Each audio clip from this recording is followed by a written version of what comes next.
All right, you are listening to The Audit presented by IT Audit Labs. I'm your co-host and producer, Joshua Schmidt. We have Eric Brown and Nick Mellum, and today we're joined by our guest, Wade Baker from Cyentia Institute. Wade is a alumni of Virginia Tech, as you can see by his sweater there, and we brought him on today to talk about his company. Hopefully, we can go into large data sets, maybe touch on how AI affects that, get to know a little bit about Wade. So without further ado, Wade, could you give us a little background on yourself and how you became to be working with Cyentia? Yeah, sure. Thanks for having me, by the way. Always enjoy doing these kinds of things. So yeah, a little bit about me. Founded Cyentia Institute about 7 years ago. And that is also the time, by the way, I am an alumni of Virginia Tech, but I'm also a professor at Virginia Tech currently. So I teach some cybersecurity management classes in their business school. So one leg in academia and the other leg in security industry. And it kind of captures what I like to do. I like learning things. I like researching, trying to figure out answers to hard questions. And security has a ton of hard questions that really haven't been answered yet. And so that keeps me interested.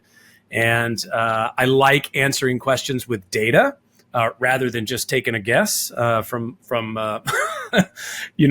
finger in the wind kind of thing.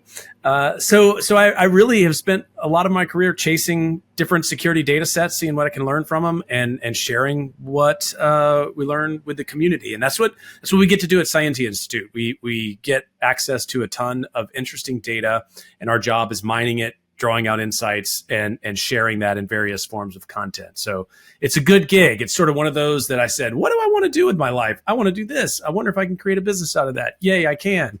And here we are, 7 years later. So I feel good. Excellent. Well, thanks for joining us today. One thing you'll get to know about Eric and the IT Audit Labs, we have a game night once a month on a Wednesday. So big time gamers. He's really gotten me into gaming or back into gaming. So I have an icebreaker question for us today to kind of get the conversation flowing here. And that is, what is your go-to D&D fantasy character? I tend to be a barbarian, whether it's Diablo or, I have Hero Quest here as a board game. We have yet to play it at game night, but I kind of just go for the bash, the high strength count, the high fortitude, and just bash my way through the game. So that's kind of my go-to. How about you, Eric? For me, I'm more on the probably the magic side. So sorcerer, wizard type. Kind of like the intricacies of the nuances in the spell casting and debuffs or buffs, things like that, and just a little bit more of the battlefield control type of characters. But you could do that with healer types too. But Wade, question for you. I see you've got, and we got to hear from you and Nick too on your characters. But I see you've got some swords there behind you. It looks like a bastard sword and some long swords or something. What's the story behind those? The story is I just like fantasy literature, and I've had these since I was in high school, and I finally get a chance in my adult life to display them, and I'm thrilled about it. So, Wade, I got to interject and say I'm just finishing up Once and Future King by T.H. White. It's been one of my favorite books I've ever read. Are you familiar with that one? I am not, but I'm jotting that down. Yeah, it's the quintessential King Arthur story from the 30s, and it's a joy to read. So, okay. While he's jotting that down, maybe we could get an answer from Nick. What's your go-to? Well, I had to rack my brain to think of something, and since we've been talking, I changed my answer. Pre-episode, I was going to go with Schmeagol because that's the only thing I could think of. But I was thinking about Lord of the Rings, and if I'm not much of a fantasy guy, I appreciate it. Not quite my thing. I like Lord of the Rings, the second one. I think I can't remember what it's called. Anyways, there was a scene. Can we kick him off? I can exit. I might redeem myself. I might redeem myself because there was a part in when the whole battle is going on. Probably what is it? 3/4 of the movie is the battle. Anyways, Legolas. Two Towers. Thank you. Legolas. Right is his name. He's got the bow. Yeah. He looked down. It was a Dumbledore, and they were counting out the kills they were getting, like 17 or whatever, and they were going on. I'm going with Legolas. He's nimble. You can't beat a bow, right? So that's what I got to go with. I I like it. I Did I redeem myself? It's a good choice. Okay, thank you. I usually end up going with some kind of ranger character. I always say, no, I'm going to do something different this time, but I always land because I do like the bow, but I also like, some combat, and, they usually have a few spells in their pocket as well, or, something like that. I thought we were going for actual characters, but I've, one of the early fantasy books I read was the Crystal Shard series, and I don't know if it Drizzt or Drizzt, depending on who you ask, is a dark elf ranger character. Love that character, and so in the D&D world. So that would be my answer. Have you read the Lies of Locke Lamora yet? Have you read any of those books? No, I'm 0 for 2 on questions. So we're learning things. I didn't today expect you to it. actually ask. I just want to say, we're not all about the data today. I guess the book I have now that I'm cracking open is Brandon Sanderson's latest in the Stormlight archive. I don't know if you do any Brandon Sanderson, but that's just came out in the last week or so. So I'm digging into that. Cool. Yeah. There's a large library attached to IT Audit Labs. I still have to go dig through that. Eric's kind of prolific reader, so you're in a good spot. I had another question. Well, go ahead, Nick. What's that? I was going to say, I thought Josh was leading into something when he said he let the cat. Oh boy. So Wade, just real quick, Nick's got a lot of hairless cats, and we always kind of joke about them. But with your, it looks like you've got an eclectic collection there behind you. Certainly the original Star Wars, which is awesome to see. Looks like, is that one of the Transformers, that Optimus Prime back there?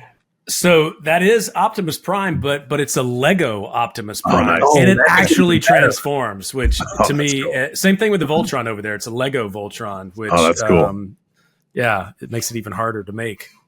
So we can all align on our love for fantasy. And Nick, we'll give you a pass. We'll give you a pass. See you guys later. You'll get there. As cat books and stuff. As you approach middle age, you'll get there, Nick. Maybe so. Yeah. One of the things I wanted to start out with, shifting gears here, Wade, is you must have some security background if you're dealing with data analysis around security. So how does your security experience, or what is your security experience, and how does that inform the data analysis? I was actually a security person before I ever got into data analysis, but they go very much hand in hand. So I was doing a lot of security and risk assessments. This would have been 20 years ago or more. And that went okay for a time, but there got to a point where people started asking questions like, how often does this attack happen? And is this one more risky than this thing over here that I'm worried about? And I didn't really have good answers, and I didn't like the fact that I didn't have good answers. My response to that was, maybe the answer is out there somewhere, and I'll start collecting some data. And then I became kind of a data analyst. I still don't consider myself a hardcore data scientist. I'm a little bit more of a data storyteller, but I love the whole process, and those two feed off each other. I feel like because I have security experience, I know what to look for in the data and the types of data that I need to answer the questions that I want to answer, and so that keeps me going. Whereas if I didn't, I don't think I would be nearly as good at what I do if I was doing it in a completely separate field. I have no interest in being a data analyst in something that's not security, at least not at this point in my career. So did you start digging in on the data side? It was probably so. I started a PhD in 2003, and I realized that I needed some data to do my dissertation, and I wanted to do it on some kind of security topic, and I landed on risk management and how do we take a more quantitative approach to risk management and decision making.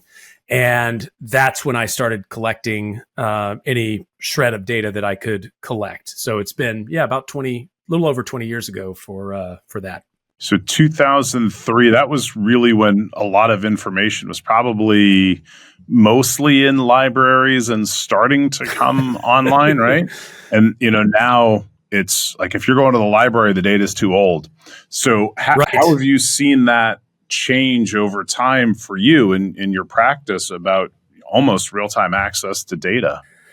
Yeah, I definitely over that 20-year period have seen a shift from when I first started. There was not sufficient data available. It just didn't exist, or people weren't making it available or publishing it. To now, where I think there's plenty of data, it's more a matter of how do we make sense of all of this and use it for a specific purpose.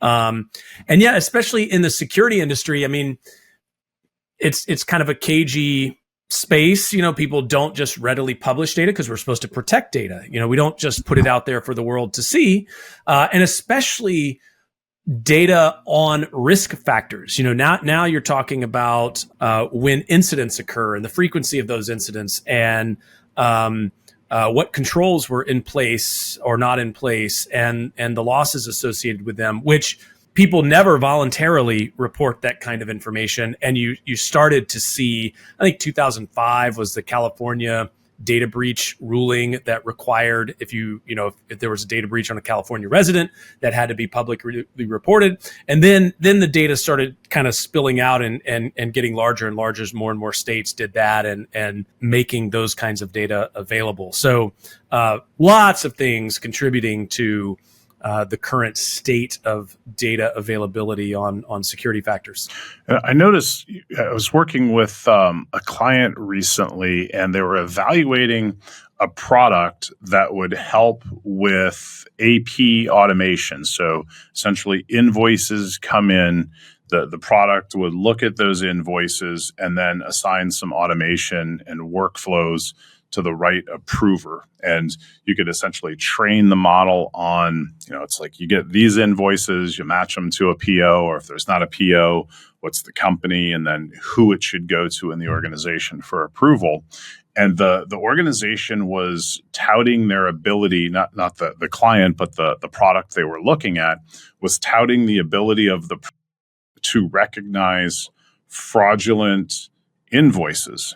And I've seen a couple. They look pretty good, where they send invoices into the accounts payable department, and they don't really know that they're not supposed to pay this Oracle invoice, or if they are, it looks funny. But they were saying that their product was able to detect fraudulent invoices, and I said, well, does the product then use data that it's gathering from the hundreds of or thousands of other implementations that it's in? And if it sees, a bad Oracle invoice in this company, does it then allow some sort of notification to happen in other companies, or at least allow that option so you could kind of take advantage of this? And they said, no, it's really, focused on the instance of the particular install for that particular client, and it doesn't share knowledge. I was like, wow, that's kind of a gap, right? Of like, you would think that if it is detecting it, it could share that. And we see that with some of the more modern phishing tools, where if they're starting to see some bad behavior in one client, they let all of their clients know. And I think where we're at now with the speed of information, if the product isn't smart across its install base, it's really a disservice to the customers that use it. Yeah, agreed. And a lot of those things can be shared without putting the target organization at risk. If you get a phishing email or one of those things, and it has a link or URL out, well, the next email that is sent that contains that link, regardless of the subject line, regardless of who it was sent from, could be classified as suspicious. Don't go to that link. So there's a ton of that information that can be gleaned and shared to bolster defenses. And it's usually a very good idea. It's never ending. Wade, I was on your website before we started the show, and I was kind of more curious on the IRIS. Oh, Iris. Yeah. Iris, yeah. If you are you able to speak on what that is or how you guys use it? I saw some ebooks on there. It looked like maybe if you go into Yeah. that. Yeah. So the Information Risk Insights Study, IRIS, is a series of research that we've been doing for the last 4 years. I think we started in 2000. And it's an effort to demonstrate that you really can collect data on cyber risk and analyze it and share that in a meaningful way. There's long been debate of can you really quantify risk factors to in a way that is reliable to make risk-based decisions in security. A lot of people say, oh no, everything changes too quickly and all of this, and there's no way to measure it with any degree of confidence. So we might as well just stick with high, medium, and low, red, yellow, green kinds of things. And so Iris for us is a very intentional attempt to say, no, I mean, look, we can't actually measure these things. Look, we're doing it here. Let's show you how we can come up with probability estimates that are well founded in historical data and draw a distribution around financial losses of what a typical loss or an extreme loss is, and all of these kinds of things, and kind of push the industry forward. And we do that in kind of a rolling series of reports. The latest one we did focused on ransomware, just because that's such a big topic for many, and lots of organizations and cyber insurers are losing a lot of money to ransomware. So we wanted to turn that analysis onto it. But yeah, these are free reports. Anybody can get them. There's no registration. Most of them are sponsored by organizations, and the last few have been sponsored by the U.S. Cybersecurity and Infrastructure Security Agency, or CISA.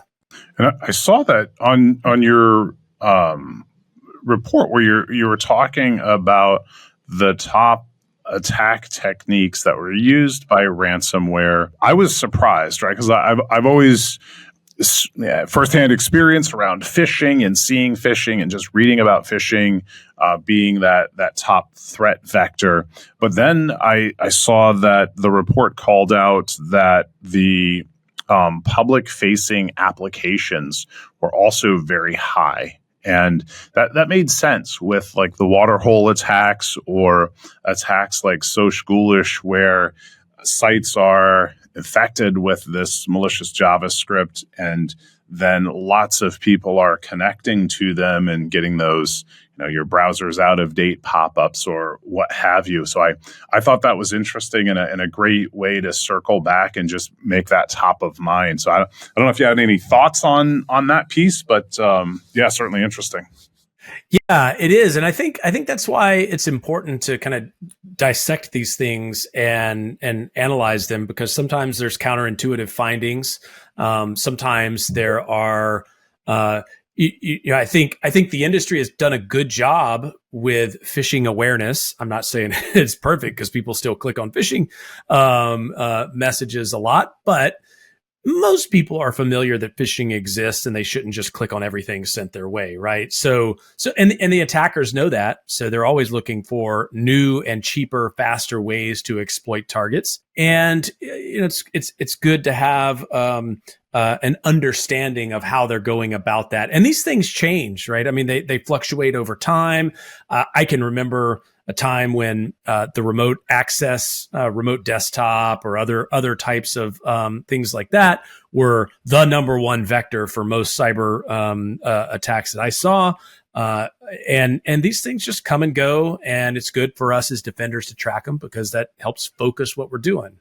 You kind of mentioned, Eric, that you had kind of picked up on some patterns there when reviewing what Wade was talking about. Has looking at large data sets or kind of seeing trends, how's that informed the way you approach security or personal informational security? From my perspective, one of the things that we're looking at now and starting to spend some cycles researching are the different language models, because there's lots coming out, and the different chat interfaces with them, and then using different prompts to get information out of the language models. So either language models that are private or language models that are public. And one that we've been doing a little bit of work and research with is called Anything LLM, and it's a self-contained language model where it's essentially not using your data to train other models, which is something that a lot of customers are sensitive to. So things like Google's Notebook LM, which is a pretty interesting one, right? It keeps your data private. It uses the Gemini language model. It even creates like a 2-person podcast off of the data. But you could say upload a policy document to Notebook LM, and then you could have a text chat with that document to say you uploaded your security policies. You could then say, well, how long does my organization require my password to be? And rather than you reading all of the documents, it would just quickly find out and cite how long the password had to be and other information about it. So we've been going down that rabbit hole of how do we use different prompts to elicit information out of documents. And there's a tool called Fabric, which is an open source tool, and there's lots of different prompts in Fabric that you can then press against a large language model. And one of the things that's interesting is if you run those prompts against different language models, you're going to get slightly different answers. You're going to get some hallucinations. And just yesterday, I saw we were looking at what were we looking at? I think Grok was one, Gemini was another, and maybe GPT-01. And the answers that were coming back were different. And I can't remember which one it was, but one of them threw in a completely hallucinated citation where we went back and we're trying to validate the findings, and one of the articles that it cited didn't exist at all. And I was like, wow, this is, it's really cool. I mean, kind of cool in one hand, but not cool in the other. We've all seen the article or read the article where the lawyer cited hallucinated findings in a courtroom setting. Like, it's easy to do because it looks legitimate, and balancing the information that we're getting back from these language models versus reality is sometimes hard to differentiate. So Wade, I'm really curious. I've kind of gone on a tangent here about this, but there's so much with big data that you could, if you just took the information, republished the information, and then something else scoops up the republished information, you're kind of quickly creating this kind of false sense of data, right? You're almost, creating these, hallucinations or generating this data that isn't real. And then if that's published multiple times, then it could essentially become fake news, if you will. So I don't know. To me, it's just really interesting. Yeah, sometimes I feel like that's no different than the rest of the security industry media. But I hear what you're saying. And we all of our real analysis, we haven't trusted that to any kind of AI. Here you can take a data set and throw it in. We've done basic hey, just summarize this, just testing around and playing around, but not in any like real sense for a major research project we're doing. Where we have done a lot of experimentation, sounds similar to some of the things that you're doing, is in some background research and data collection. So, we try to gather a lot of information on security incidents that occur.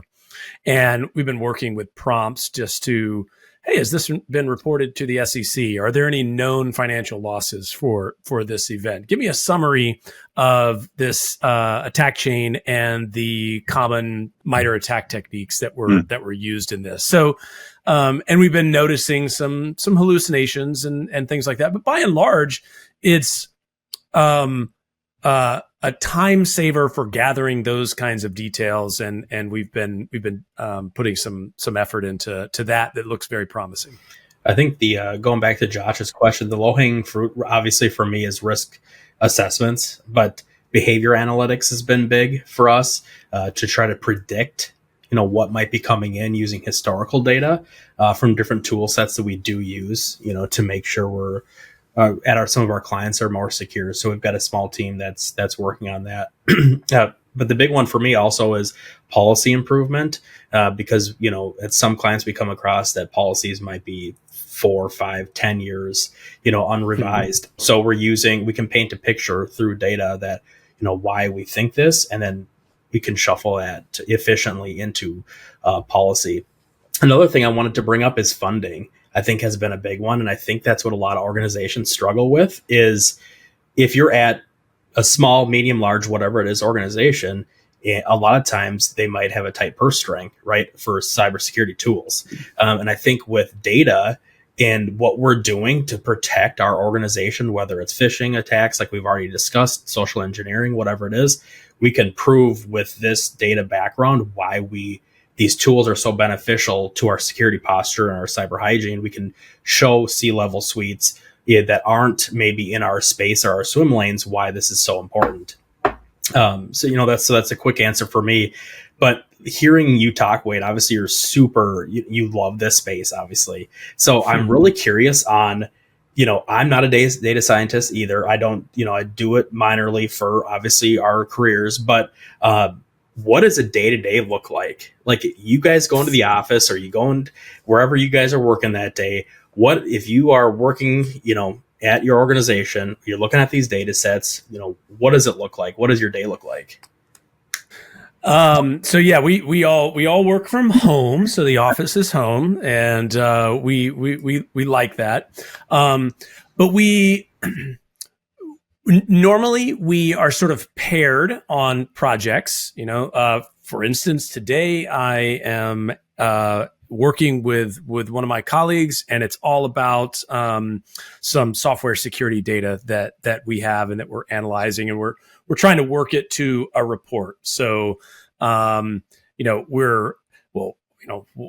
the prevalence of security flaws across applications scanned with static, dynamic, and open source scanning, and how old are these flaws, and how quickly does it take to remediate them? And so it's just the day becomes sort of chasing these things we want to answer that we think might yield interesting insights, and then things sort of devolve into, okay, well, that seems interesting, but how do we visualize that? And should we do it as a bar chart or something more interesting? What options do we have? Does that adequately convey the message that we want to give? What else could we do? Those kinds of things. So it's a lot of fun. I mean, I enjoy that. I realize that maybe everybody wouldn't enjoy that, but it's good. And so we spend most of our days trying to flush out those findings. Sometimes it's a slog. We have messy data sets, missing data.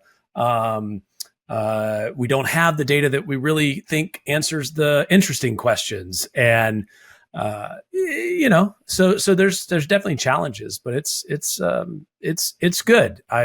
It's very much research, which I like, but it's applied research, which I like. I think you used the term data storyteller earlier. Yeah. So kind of what you just said there, it fits it perfectly. So I kind of got my answer from that one little statement, but I appreciated the longer one. I think it's really interesting what you guys are doing. Yeah, thanks. It connects in with our icebreaker of fantasy novels, storytelling. You mentioned monetary. You're assessing monetary impact from the cybersecurity risk. How do you use the storytelling abilities, or how do you present those findings to organizations to justify spending or mitigation or remediation efforts? What's your communication style like there? It's kind of multiple. So when we're publishing a report, we'll have a section that just analyzes this from every direction. Some just statistical techniques. What's a median financial loss from a security incident? What's a 95th percentile more extreme style loss? What does the distribution look like? What can we do with this? And then pivoting that to, all right, well, if you have a certain number of records that are compromised in a data breach, how do you get to a loss? Well, here's a table that you can kind of look up and get some upper and lower bounds. So we try to throw a bunch of different visualizations and statistics and descriptions in what we produce. We do a lot of presentations on these things too, because that resonates with people. We try to do a lot of infographics. If you don't want to read a full report on something like that, here's a bite-sized chunk with this one piece of information that we want you to take away. And that's a challenge for us, by the way, because I think the tolerance for long form, heavy analytical content sort of only goes down over time. Like I don't feel like that goes up. So given the nature of what we do, which is heavily analytical, we always have a challenge of trying to communicate it in ways that resonate with people and make it easy to consume and those kinds of things. Josh, with your budget questions, I think we were for a long time fighting you need to have a security incident happen to get funding for something, right? So the higher ups or whoever you want to classify, they need to see an issue happen. They need to be, kicked while they're down, let's say, for them to maybe buy that expensive product you had been telling them for years to get. And I think one thing that we've bridged that gap through exactly what we're talking about, through the data, painting that picture. But I think with all this research, especially you guys are doing, we're able to take that, put it into exactly what you said, into a short form, instead of doing, long drawn out maybe meetings or teaching them how to use a product for them to see the worth. We're able to paint that picture, as you would say, storytelling, in maybe a manageable way that they would be on board much quicker, instead of going down the painful route where you're getting that breach on a Friday evening where nobody wants to be working, and we're up all weekend trying to rectify the situation. So hopefully, at least that's my hope, is we've gone are the days of begging for something and not getting it, needing an incident to happen, then we might get it. Here with data and what we can present from other applications, why it's a need, hopefully a budget opens up. And a big part of that too is a risk register. Eric, I know you got something to say there. I was waiting for Eric. As a security consulting firm, we often get brought in as a third-party expert to come into an organization and help them with security. 99% of the time, we're saying the same thing that the incumbent people are saying, but just because we're a third party saying the same thing, it's like, oh yeah. Whatever they say is that's we should do that. But the internal organization has been saying that for years. So Wade, I would imagine it's the same for you, right? You're able to articulate and tell that story through data and help those teams articulate the message they're trying to convey.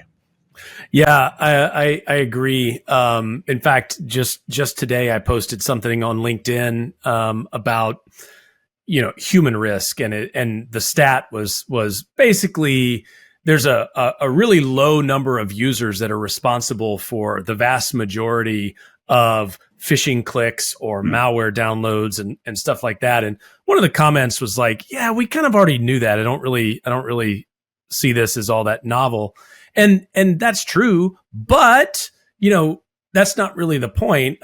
Sometimes it's good to have numbers around or actual percentages, and ratios and benchmark that to know, well, are you kind of along with everybody else, or are you outside the norm in whatever percentage of that you're seeing? So I think that can be helpful, even if we don't learn something that's just earth-shattering and brand new that we never even suspected. Validating the things that we think are true is a good thing, and honestly something I don't think we do enough in the security industry. Has there been something that your analysis has found that's kind of an outlier or surprising that you might not have been obvious going into data analysis that kind of stuck out as like, oh wow, that's unique. This is something weird. Yeah, I mean, there's always little things like that, in what we do, where that I really didn't know that, and there are things that I think run very counterintuitive. Like I'll give an example from a long time ago. One of the early public projects I was involved in, I started the Verizon data breach investigations report, and it was, from, hey, I'm interested. I want to go collect data on actual security incidents and see what I learn and publish this. And that's where that came. And I remember when the first version of that published, and we had a statistic in there that 80% of incidents were from outsiders, not insiders. And man, there were people that were just really upset about that and calling it bunk. Everybody knows that insiders are 80% of security risk. This is the, trash research. Get this out of my face. And very strong reaction, because it was a deeply held belief at that time that it was all insiders. And it prompted some interesting conversations. But now you think about that and everybody's like, yeah, duh. I mean, everybody's worried about state affiliated attacks and organized criminal groups, and we're still worried about insiders. But I think at that time that was the main thing. And since we've realized that, yeah, well, there's a lot more people outside your organization that want to attack you than than inside, just by volume. So I like those kinds of discussions when some piece of research or analysis sort of challenges the status quo or the thinking of the day, because I think it's healthy, even if the analysis is wrong or something. Like, right, we can talk about it. Wade, you touched on the Verizon breach just a second ago that you worked on. Have you been involved in any of the other ones? I feel like it's happening a lot now. T-Mobile's been out a bunch, or they've had their incidents. But most recently, it was in the news about how like SMS messaging and phone calls are no longer considered secure, right? Yeah. Have you had any involvement or done any research on that? I have not. I worked for Verizon for a long time, but I've been gone for almost 10 years now. So I haven't kept up with that. But what you bring up, I think, is a good example of, why keeping tabs on these things is good, because, I still think that even if you use SMS as a second factor, it's better than just a password alone by many orders of magnitude. But as attackers evolve to our evolving controls, then we got to continue to evolve, and that's important, right? That's part of what we do. Yeah, exactly. Yeah. That's why we do what we do. Yeah, and I think, just to clarify, you worked on the Verizon breach report, like the report that comes out every year. It's like 100 pages now. I was just looking at it yesterday, I think, right? Yes. Yeah. That is correct. I was the initial person behind that, and then awesome. I led that team for 7 or 8 years, and then left. And I think it's been going on longer without me than it was with me now, which is cool to see. Yeah, I always look forward to reading it. It's good, and it's often cited. It is. Yeah, and that was fun to be a part of, because it back then there wasn't a whole lot of data on security incidents, and it really got a lot of attention and a following because of that. And I don't think it would today, because there's so much more information available on data breaches, and people are reporting them and reporting analysis. Whereas back then, that was kind of novel. Just picturing Eric on vacation on a beach reading the 100-page Verizon security risk report. I was laughing to myself about that. Yeah. Well, I'd be in a room because I don't want to get sunburned or anything, right? Eric doesn't like the camp. I got to get the SPF 50 going. So Absolutely. Big hat, gloves, the whole works. I'm at like SPF 100. Talk about risk. Yeah. We did try to make those enjoyable to read by putting a bunch of little jokes and things in there. They're I wouldn't call them the height of literature or anything like that, but hopefully more fun than your average security report. Have you considered adding cat memes to your reports? Oh boy. I'm pretty sure there are some in there. We're off the rails. Well, okay, I'm going to bring us back with a question because I've been curious about this as we've been talking about it. Just because you're in it every day, Wade, what, where we're at right now, if we fast forward 5 or 10 years, where do you see your industry going? Oh man, I know it's a tough one. And when you say your industry, do you mean the cybersecurity industry I think the data? I would answer it as the data. Yep. My hope is that we continue to mature because for a long time, I think very basic. If you just collected some data and analyzed it, you had answers that were new.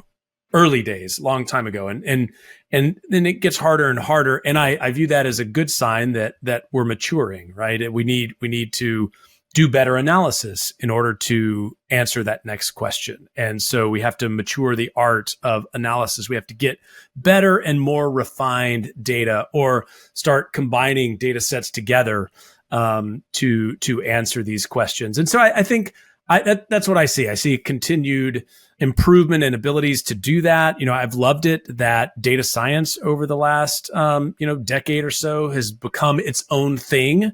And now security data sscientist is like an actual job title. So you've got people that what used to be just super niche thing, people generally realize that, it makes sense to combine data skills and cybersecurity acumen together because you can do some great things. And I think that unlocks a lot of doors and makes the industry better and more mature, makes better products, makes for better decisions. I mean, decision making is such a big, important part of managing security.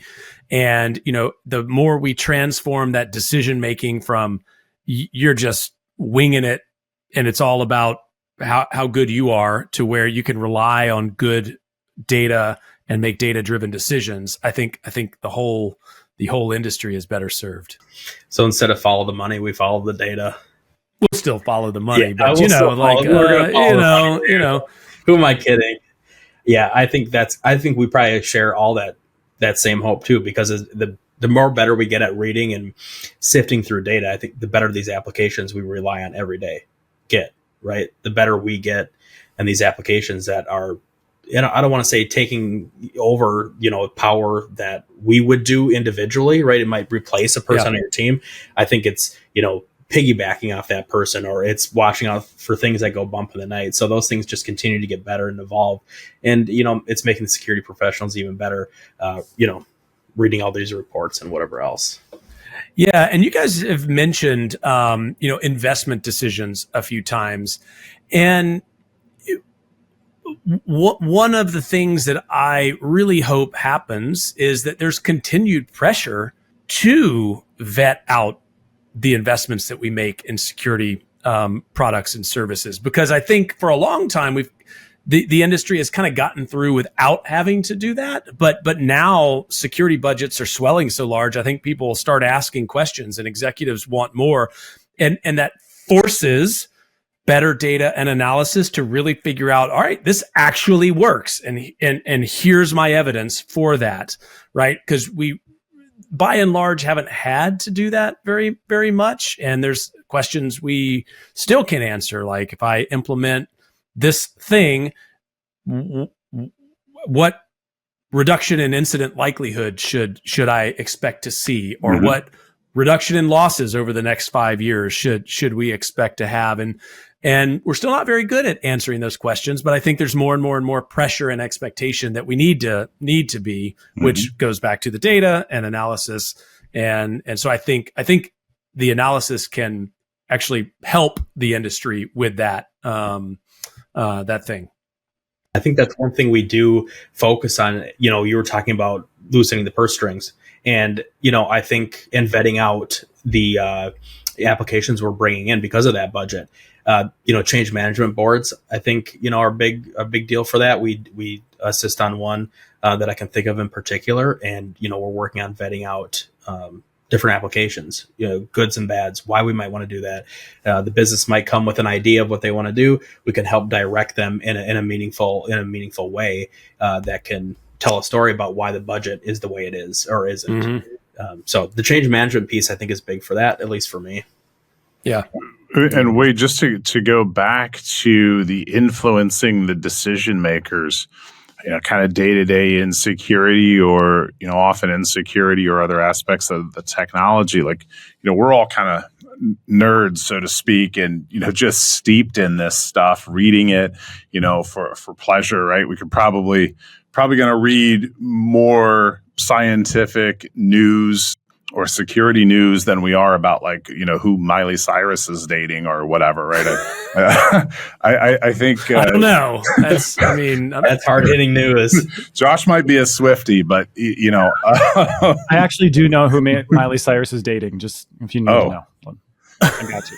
I'm going to know more about a Falcon 9 engine than I am about news like that. But anyway, going back to the influencing the decision makers, have you found any tips or tricks of how to take the knowledge that's going to be impactful for an organization to that leadership, the board leadership, and have that conversation with people that don't know a lot about technology, but yet control lots of the budget direction? Do you have any tips for people who might be challenged with that? There are approaches that seem to resonate better than others. I think one of the tendencies that is a mistake that security people make is they think, well, here's what I need to do my job as a security manager and what is important to me. Therefore, I'm going to pass that up the chain to those people. And that's usually a mistake, because, your job is managing the security program. So you need your these certain KPIs and that kind of stuff, but they're not what non-security people at the business level need. So doing that translation, culling it down, do not think, you have to over communicate, really boiling it down to what matters. And I think that kind of goes back to risk, right? One of the reasons there's been a lot of emphasis on risk and resilience is because that's sort of the bottom line for the business, right? And communicating that in, ways that sound like the other executives reporting into the board or business. If security can kind of learn that language, I think it seems to help them out. And storytelling, that's been a theme in this conversation. I've heard a lot of board members that storytelling is very effective, because that can take a very complicated scenario and kind of make it interesting. And hey, I want to listen. Okay, great. I get what you're saying. Let's make sure that doesn't happen to us. And here are the 3 things we need to do for that. Those kinds of things I've heard a lot of success with and heard from people that resonates well. We'll wrap it up with this last little thing. Wade, you mentioned that when you're dealing with large data sets, you're not relying on AI to ingest that material, but you do use AI for data analysis that then you do bring in to inform your algorithm or your process. What's your stance on AI in terms of just ethics and security at this point? Oh, man. You need another hour. Right. That's an interesting wind down question. My stance is developing, honestly, because I will admit that, I'm not an expert in AI and haven't put it through its paces and all the use cases in security.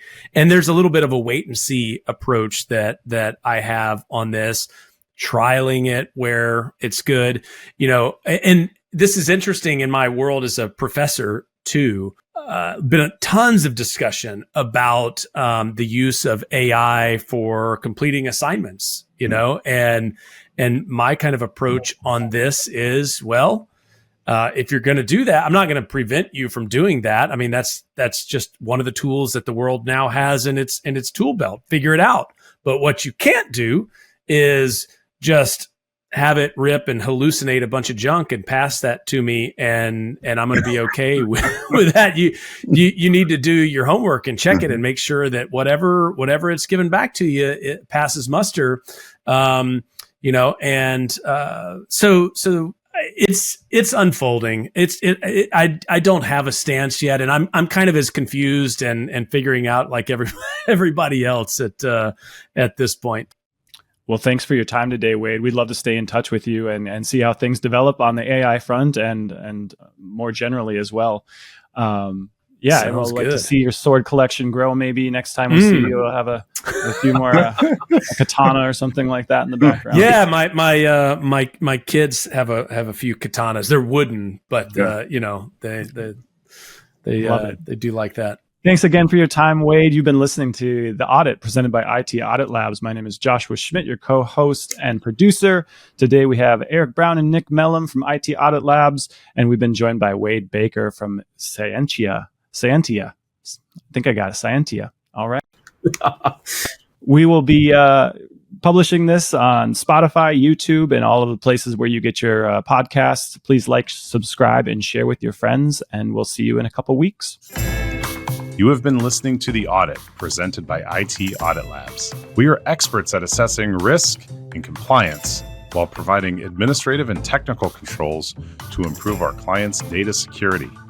Our threat assessments find the soft spots before the bad guys do, identifying likelihood and impact, while our security control assessments rank the level of maturity relative to the size of your organization. Thanks to our devoted listeners and followers, as well as our producer, Joshua J. Schmidt, and our audio-video editor, Cameron Hill. You can stay up to date on the latest cybersecurity topics by giving us a like and a follow on our socials and subscribing to this podcast on Apple, Spotify, or wherever you source your security content.